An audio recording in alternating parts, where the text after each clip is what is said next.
My name is Renee Carter, and the day my daughter was supposed to become a wife was the day her entire life cracked open.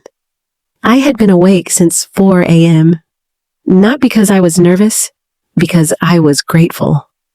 My daughter Sarah, my firstborn, my miracle baby, was getting married. I raised her to be strong, educated, and kind in a world that doesn't always reward kindness. And when she introduced me to Marcus, I thought she had finally found a man worthy of her heart. He was charming, soft-spoken, always calling me ma'am with a respectful smile. He brought flowers the first time he came to our house, helped carry groceries without being asked, talked about family, stability, and building a future. Every mother wants to believe her daughter chose well. And I did. The wedding was beautiful, a garden venue, white roses everywhere, soft music floating through the air, guests smiling, taking pictures, laughing. Sarah looked stunning in her gown, elegant, glowing, nervous in that sweet way brides get. But there was something I couldn't shake. Marcus kept checking his phone. Not casually, nervously. I noticed it during makeup, during photos, even while guests were arriving. I leaned over and whispered, "Is everything okay?" He smiled quickly. "Just work stuff." "Work? On your wedding day? I didn't push." "I should have." The ceremony began. Everyone stood as Sarah walked down the aisle. Tears filled my eyes. My heart was full. This was it. The moment every mother dreams of. The officiant cleared his throat. "Dearly beloved." And then, the sound of heels. Sharp, fast, echoing. The back doors opened. A woman stood there, not dressed for a wedding, not smiling. She was shaking.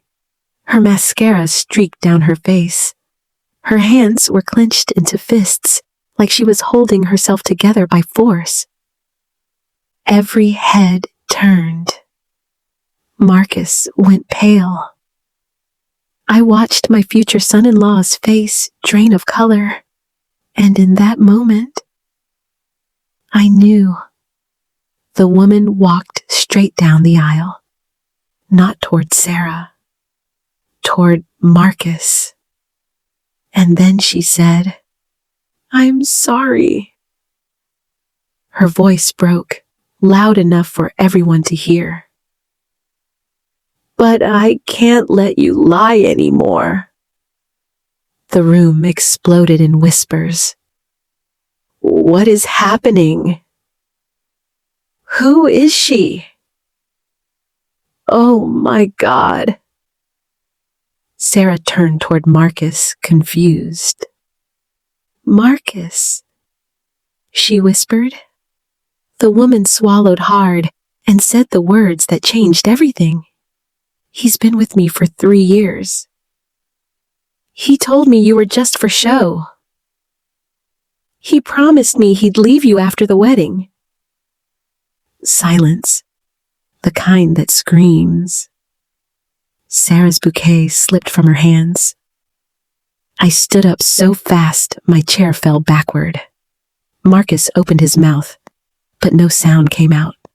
And in that moment, I realized something devastating. This wasn't a mistake.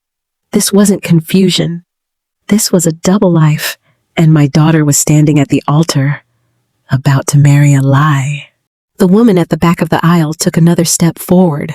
Her legs were shaking so badly I thought she might collapse right there on the rose petals. "I didn't come to ruin your day," she said, looking directly at Sarah, not Marcus. "I came because I couldn't live with myself anymore." Sarah's face had gone completely pale. Her lips trembled, but she didn't cry. Not yet. She was still trying to understand what reality had just split open in front of her. Marcus, she said again, louder this time. Who is she? Marcus finally found his voice. This is not what it looks like, he said quickly, holding his hands up like a man trying to stop an oncoming car. She's confused. She's unstable. She's trying to sabotage us. A low murmur spread through the guests. The woman laughed, a broken, hollow sound. Unstable? She repeated. You told me you loved me last night. That sentence hit the room like a grenade. Gasps echoed. Someone dropped a phone. Another guest whispered, "Oh my God." Sarah took a step backward. Last night? She asked quietly. Marcus turned toward her, panic flooding his eyes. Sarah, listen to me. But the woman didn't stop. He told me this wedding was just for his image, she continued, her voice growing steadier now that the truth was out. He said his family wanted a perfect wife. He said once the wedding was done, he'd slowly push you away and come back to me. My chest tightened. I looked at Marcus, really looked at him, and suddenly, all the little things made sense. The late-night calls, the business trips that never lined up, the way he always kept his phone face down. Sarah shook her head slowly. You proposed to me, she said. You cried when you asked me. Marcus reached for her hands. I meant it at the time, he said desperately. But things got complicated. Complicated, that was the word he chose. The woman stepped closer to the altar. I didn't know about her at first, she said softly. He told me he was single, that he was building his career. Then one day I saw your engagement photos online. She turned to Sarah, tears finally spilling. I confronted him. He begged me to stay quiet. He said you were fragile. He said breaking up with you would ruin his reputation. The officiant quietly stepped away. This was no longer a ceremony. It was a reckoning. Sarah looked at Marcus as if seeing him for the first time. So you are going to marry me, she said, her voice cracking. Knowing you were lying to both of us. Marcus snapped. Enough, he shouted. You're embarrassing me in front of everyone. That's when I stood up. The room fell silent. I walked slowly toward the aisle, heels steady, heart pounding. Sit down, I said to Marcus. He turned to me, shocked. This is between me and Sarah, he said. No, I replied calmly. This is between a mother and the man who thought he could destroy her daughter and walk away clean. Sarah looked at me, eyes finally filling with tears. I took her hands. You don't have to say anything, I whispered. You don't have to decide anything right now. Marcus scoffed. So you're just going to believe a stranger? He snapped. The woman reached into her purse. I came prepared, she said. She pulled out her phone and tapped the screen. Messages appeared on the large display meant for wedding photos. Text messages, voice notes, photos. Marcus saying, just play your role for now. Marcus laughing about keeping both women. Marcus promising 2 futures, 1 to each woman. The guests stared in stunned silence.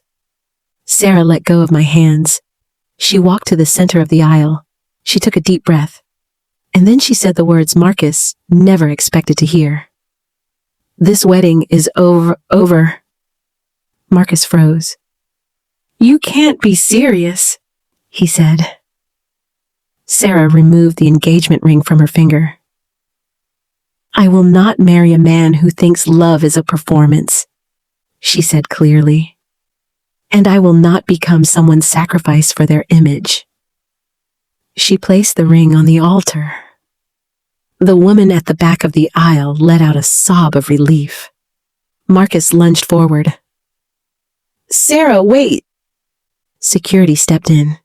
Guestmen began whispering loudly now. Phones were raised. The truth was spreading fast. Sarah turned once more. This isn't your downfall, she said quietly. This is the consequence of your choices. And with that, she walked away from the altar. I walked beside her. Behind us, Marcus stood alone, exposed.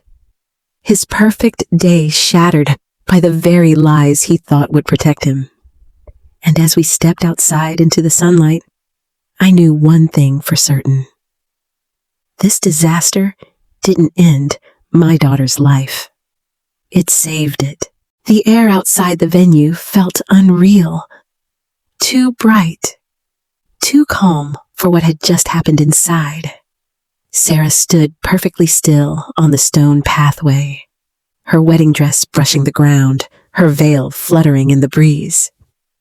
Guests began spilling out behind us, voices overlapping, phones buzzing, shock traveling faster than truth ever does. I need to breathe, she said softly. I nodded and guided her toward a quiet corner of the garden, away from the chaos. Her hands were shaking now. The adrenaline was wearing off, and reality was settling in. I feel stupid, she whispered. I feel like everyone is staring at me. I cupped her face gently. Listen to me, I said. You were deceived. You were not foolish. Love never makes someone stupid. Lies do. Before she could respond, we heard shouting. Marcus. He burst through the doors, jacket off, tie loosened, face flushed with rage and desperation. Sarah! He yelled. You can't just walk away like this! Guests stopped to watch. Some looked uncomfortable. Others looked entertained. This is my wedding too, he continued. You're humiliating me. Sarah turned slowly. No, she said. You humiliated yourself. He scoffed. So that's it? He snapped. You believe her over me? The woman, his secret, stepped outside as well, standing several feet away, unsure whether to stay or run. Marcus pointed at her. She's obsessed, he said. She planned this. The woman flinched.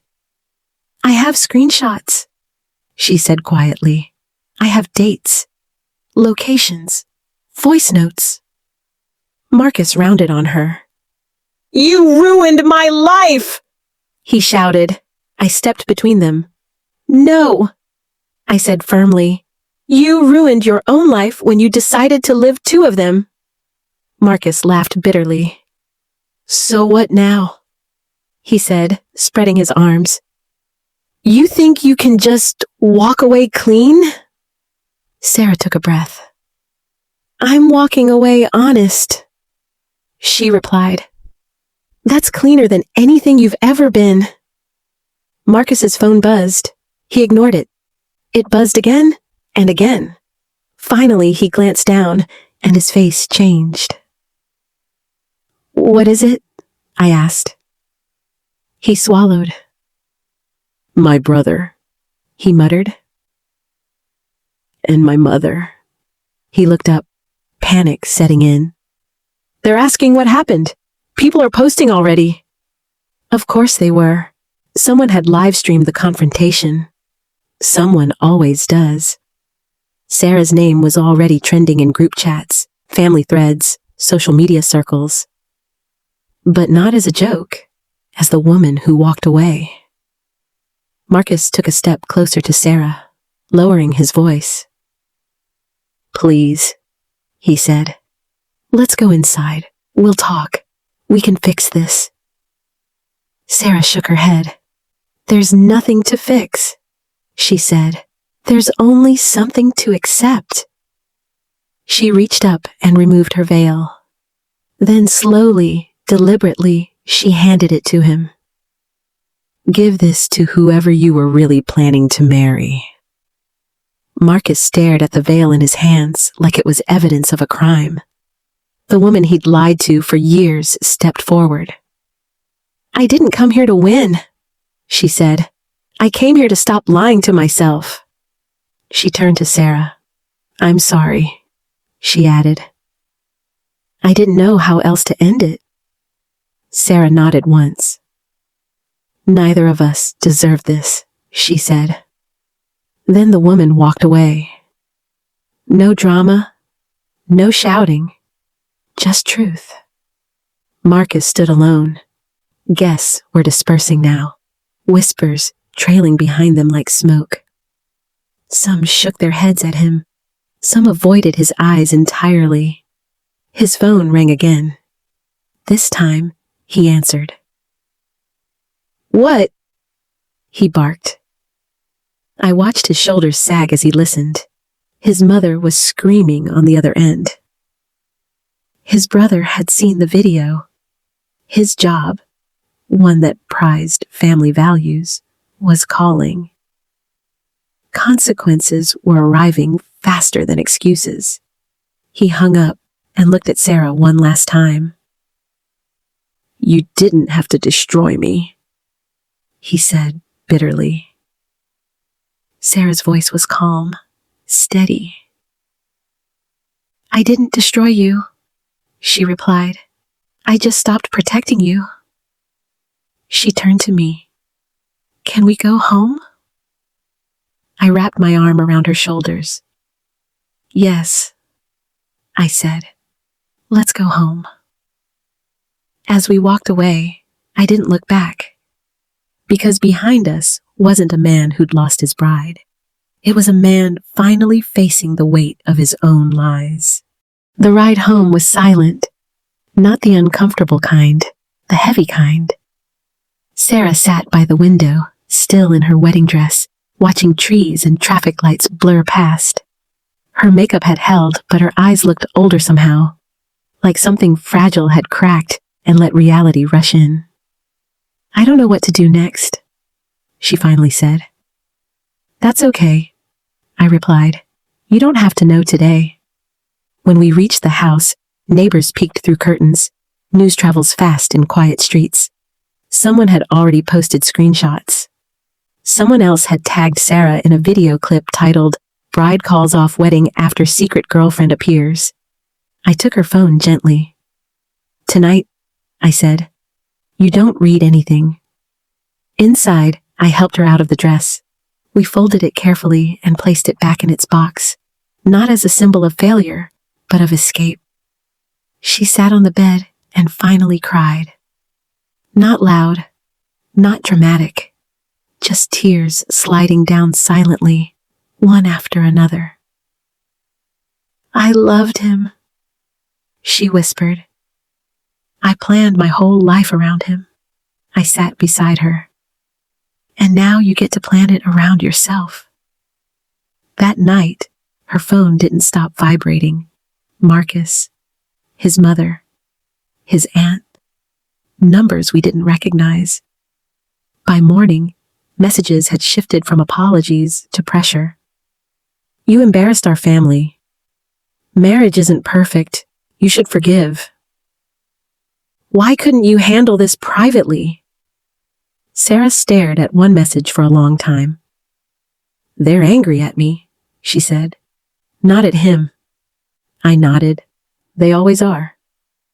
That afternoon, Marcus showed up, unannounced. He stood at the door holding flowers, the same kind he'd brought when he first met us. I just want to talk, he said, eyes red, voice rehearsed. Sarah didn't move. You had years to talk, she said from the hallway. You chose silence then. I made a mistake, he said. One mistake. She stepped forward. No, she said calmly.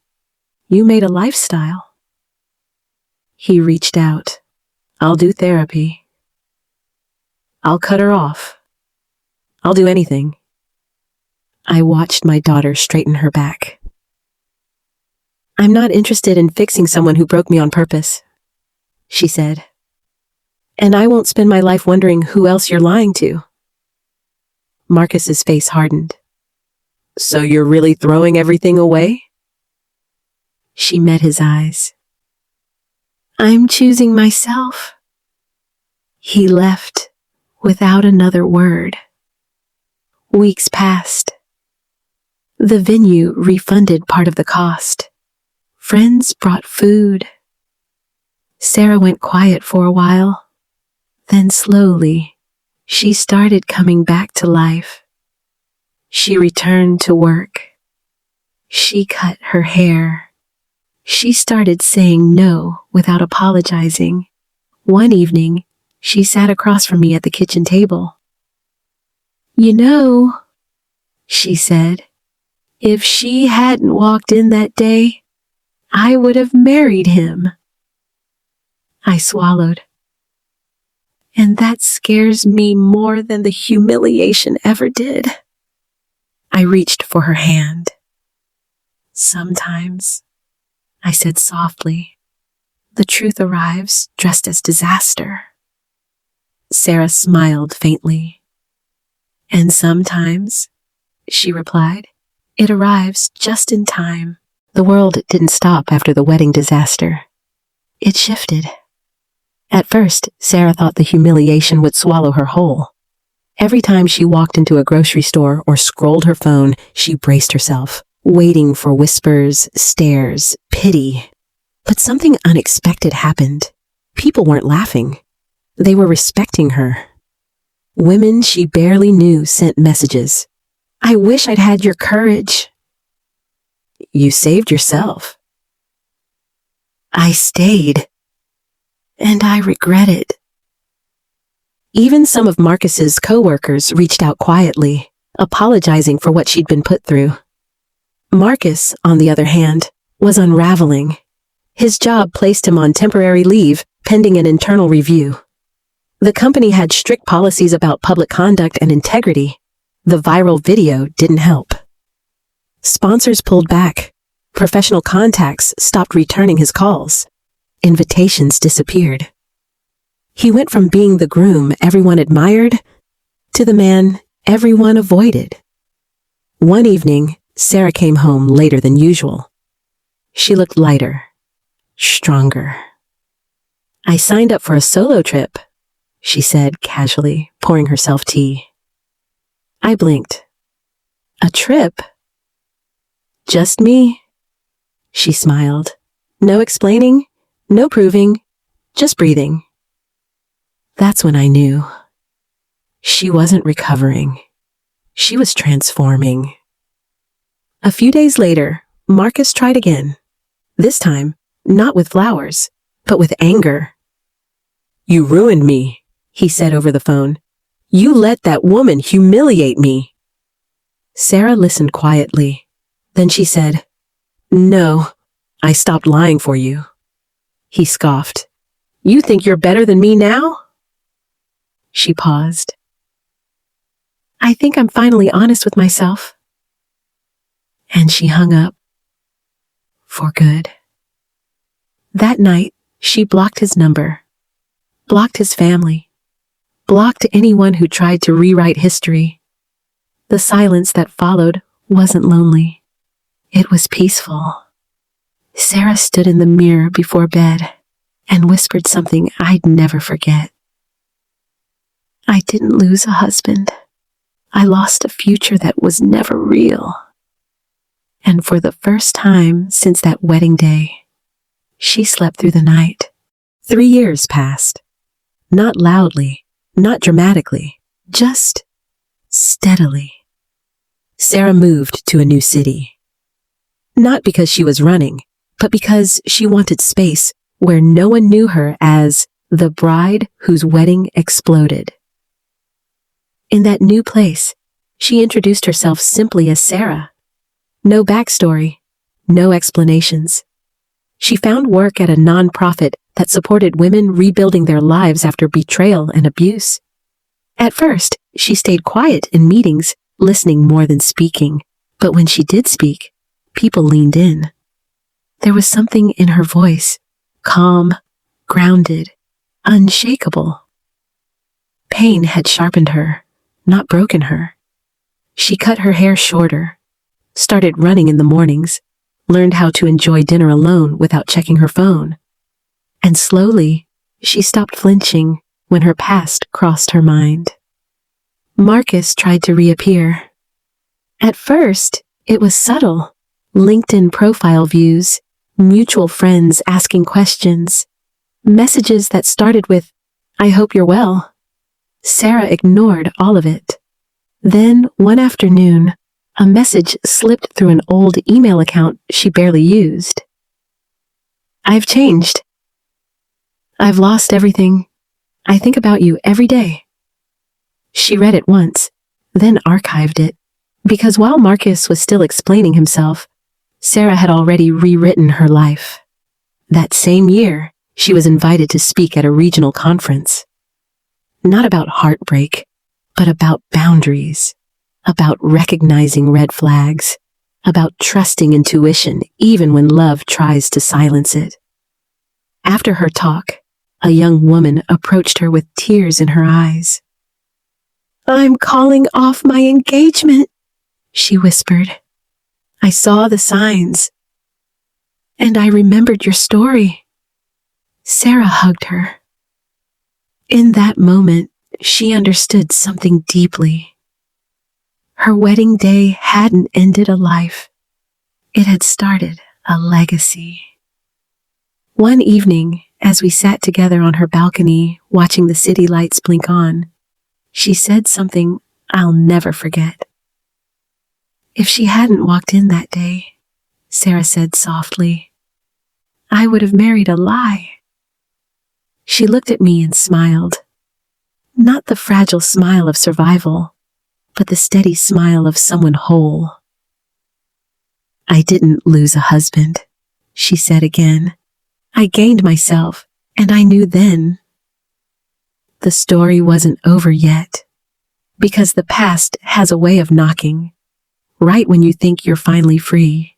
Marcus showed up on a Tuesday, not announced, not invited, just there. Sarah was leaving work when she saw him standing across the street, leaning against a lamppost like he'd rehearsed the pose. He looked older, thinner. The confidence he once wore so easily now sat awkwardly on his shoulders, like a jacket that didn't fit anymore. For a moment, she considered turning the other way. But she didn't. She walked toward him calmly, keys in hand, posture straight. "Sarah," he said, relief flooding his face. "I was hoping you'd talk to me." She stopped a few feet away. No smile, no anger. "You shouldn't be here," she said evenly. "I know," he replied quickly. I needed to see you, to tell you everything." She crossed her arms. "You've had 3 years." He swallowed. "I lost my job, my friends, my reputation. That woman? She left me a month after the wedding. Turns out she lied to me too." Sarah nodded once. Not sympathy. Acknowledgement. "I've done the work," he continued desperately. "Therapy. Apologies. I'm not that man anymore." She looked at him carefully. Really looked.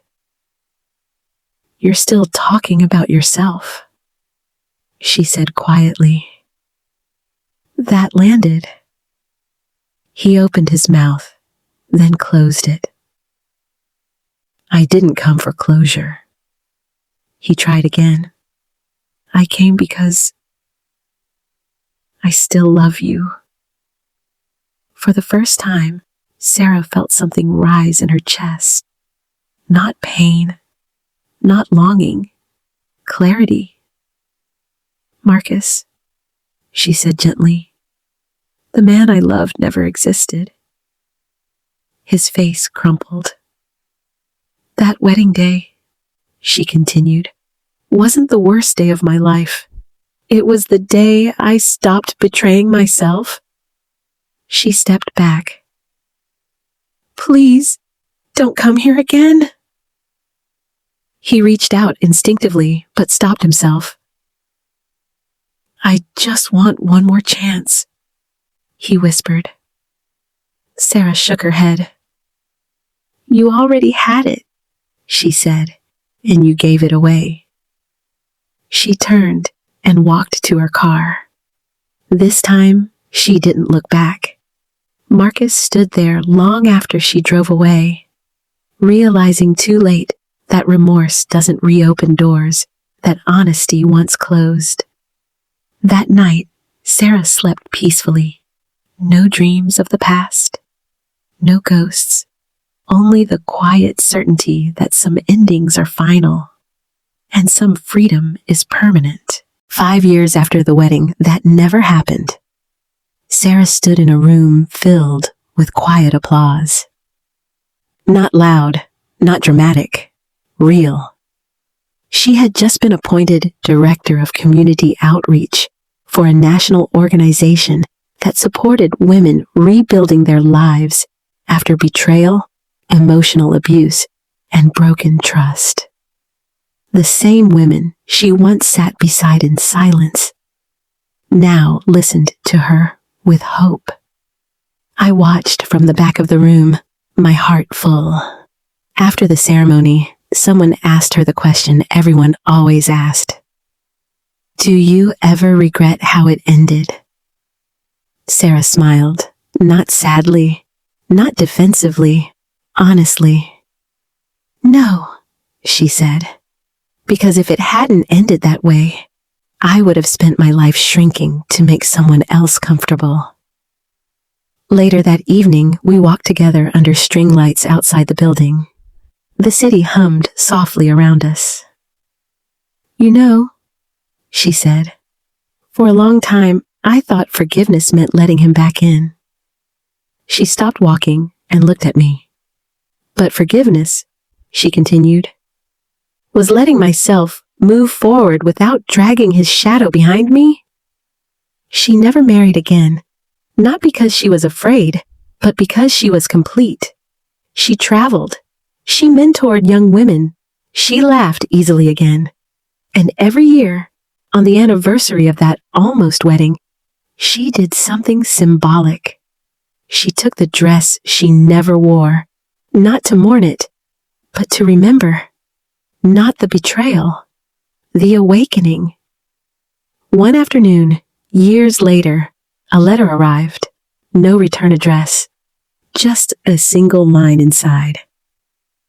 I finally understand what I lost. Sarah read it once. Then she folded it neatly and placed it in a drawer. Not to keep it, but to close it. Because her life was no longer defined by who hurt her, but by who she became when she chose herself. And that's how this story ends. Not with revenge, not with shouting, not with regret, but with peace. Leave a comment and tell me where you're watching from. If you've ever been underestimated, betrayed, or forced to start over, this channel is for you. Don't forget to like, subscribe, and turn on notifications so you don't miss the next story. Your support helps keep these voices alive. Until next time, remember this. Sometimes the greatest glow up isn't what you gain. It's what you finally let go.